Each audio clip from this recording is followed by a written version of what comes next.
Hi guys, I'm Katie. And I'm Danielle. And we are Two Book Girls.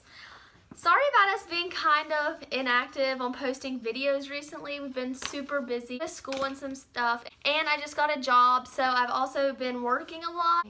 So we're just trying to figure out our best time to post and what we want to post. So, if you guys didn't know, Every Day just came out as a movie, and Danielle and I went and saw it today, the first day it came out, of course, because we're those type of people. So first we're going to read the summary to you guys before we give our opinions.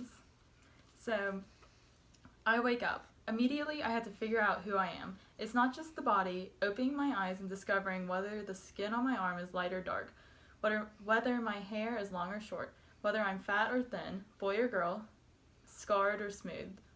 The body is the easiest thing to adjust to. If you are used to waking up in a new one each morning, it's the life, the context of the body, and that can be hard to grasp. Every day I am someone else. I am myself. I know I am myself, but I am also someone else. It has always been like this. Wow. Like, if that doesn't sound like a crazy book, like something you've never heard of before, like, it's crazy. And a couple years ago, when we went to Yaw Fest, we also got it signed by David Levithan. And so, if you guys can't tell, we love that book festival. We're kind of like, you probably think we're like paid by them to talk about it. I promise we're not. It's just an amazing festival to go to if you love YA. So, just letting you know, you'll see plenty of videos of us there in November, so be prepared. But anyways. So first we're going to talk about our opinions, and then later in the video we might give some spoilers to it, so... We'll give you a warning before that happens, so you guys can like click off the video. Okay, so I read the book a while ago, and so I probably should have reread it before I went and saw the movie, but I remember loving the book and like loving the idea that someone could change bodies and change people, like the person they were every day. And obviously that's the name of the book, but it was so unique, and I literally had to praise this author for thinking of such a unique idea that had not been written about before.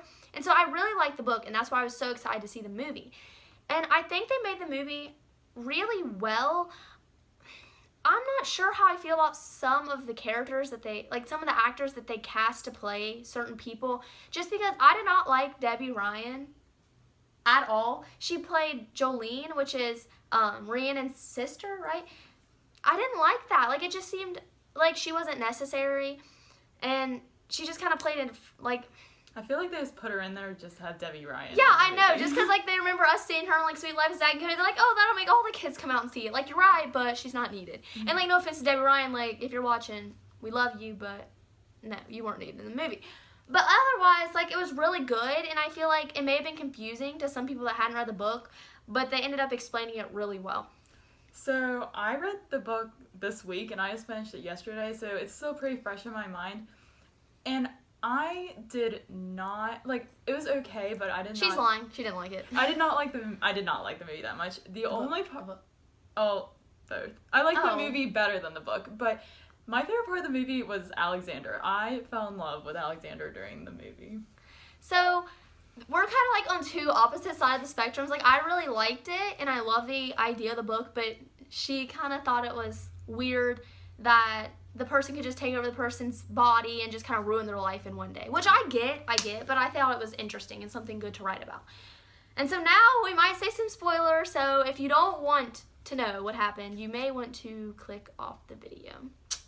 Okay, so one of my least favorite parts of the movie is the ending. Okay, so if you've read the book, you know that there's a preacher who helps guide Nathan along, and he's supposed to help find who A is. So they allude to that a little bit in the movie, but it felt like they just threw in the demonic possession part. They did. They didn't even mention it very much at all. Yeah, it's like they were like, oh, we can do this, and then just completely forgot at the end of the book. Or into the movie.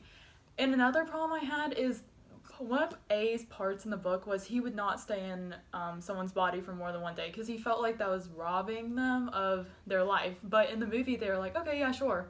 I'll just stay in Alexander for 4 days. That's fine. And I just felt like that wasn't really A's character. So I don't know if they were necessarily true to the book And I understand maybe they couldn't be completely true because that'd be very confusing to people that hadn't read the book. But on a scale of 1 to 10, I would probably give it like a 6 to staying true to the book. But I like the movie enough to give it like a 7 out of 10, maybe.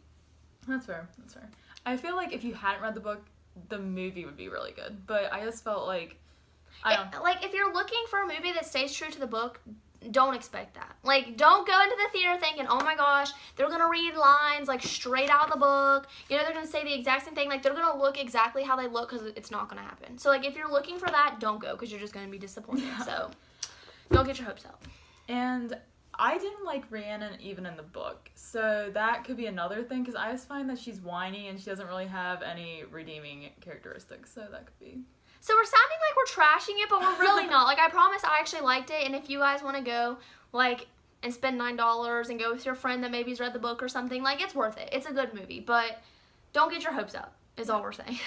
So that's our opinions on the movie, but you should definitely go check it out, I'd say. Yeah, it's definitely worth it. And if you want us to review any other movies that are our book adaptations or anything like that, just let us know. We will probably be doing one for Love, Simon, which is based on Simon versus the Homo sapien agenda. Oh and my we're gosh. ready. Okay, so because they showed us like a trailer of it before the movie started, and Danielle had already mentioned it to me, and now after seeing that, I'm like, wow, like this book has to be amazing. So just be prepared. It comes out in March, so be looking forward to another one of these videos. So don't forget to like and subscribe if you like this video. So bye. Bye.